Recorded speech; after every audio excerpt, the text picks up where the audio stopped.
I think it is obvious to everyone that during the negotiations and meetings that took place in Moscow, the issue of resolving the conflict in Ukraine was also discussed. We are grateful to all our guests, our friends, for the attention they pay to this conflict and for the efforts they are making to bring this conflict to an end. In this regard, I consider it necessary to address this topic separately. In this connection, I would like to say that, as is well known, Russia has repeatedly put forward initiatives for a ceasefire in the past. However, these initiatives have been sabotaged time and again by the Ukrainian side. For example, the Kiev regime demonstratively violated the 30-day, let me emphasize, 30-day moratorium on strikes against energy facilities about 130 times from March 18 to April 17th.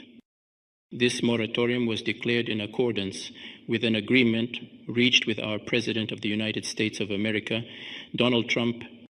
The Easter Truce, initiated by Russia, was also not observed.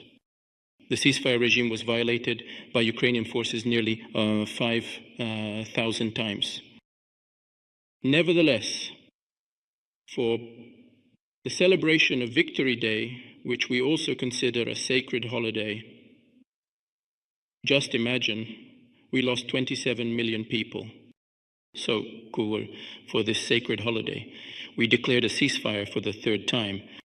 At the same time, we also communicated to our colleagues in the West, those who, in my opinion, and it seems to me, are sincerely seeking ways to resolve the situation. We conveyed to them our position on this issue regarding the ceasefire for Victory Day, that in the future we do not rule out the possibility of extending the duration of this truce.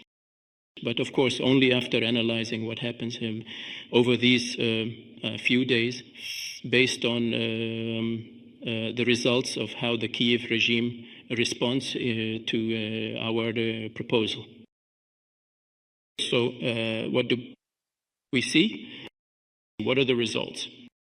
The Kiev authorities, as you can clearly see for yourselves, did not respond at all to our proposal for a ceasefire.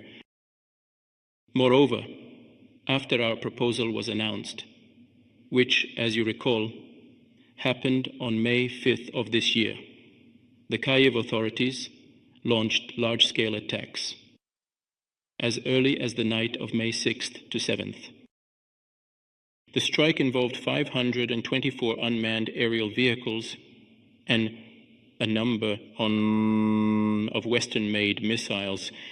At the same time, 45 USVs, uncrewed surface vessels, were also used in the Black Sea. And during those 3 days of the ceasefire, we had actually declared the 8th, 9th, and 10th. What happened was exactly what you saw in the media. In fact, it was clear from your own reports. During this time, there were 5 deliberate attempts to attack the state border of the Russian Federation in the area of the Kursk region and at the junction with the Belgorod region. And this happened precisely after the Isha on the days when we had declared a ceasefire. In addition, there were another 36 attacks carried out in other directions. All of these attacks, including the attempts to penetrate the territory of the Russian Federation in the area of the Kursk and Belgorod regions, were repelled. Moreover, we believe, and our military experts believe, that they had no military significance whatsoever and were carried out solely for political reasons. The enemy suffered very heavy losses.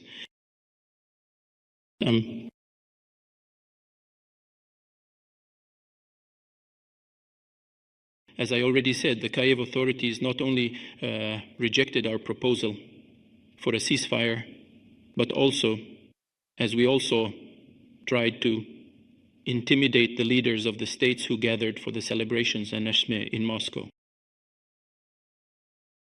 You know, dear colleagues, as I was meeting with colleagues here in Moscow, I had the following thought. Let me share it with you. Who were they trying to intimidate among those who came to Moscow to celebrate the victory over Nazi Germany? Who were they trying to intimidate? After all, those who came to us are leaders not because of their official position or title. They are leaders by character, by their convictions, and by their willingness to stand up for those convictions. And who was trying to intimidate them?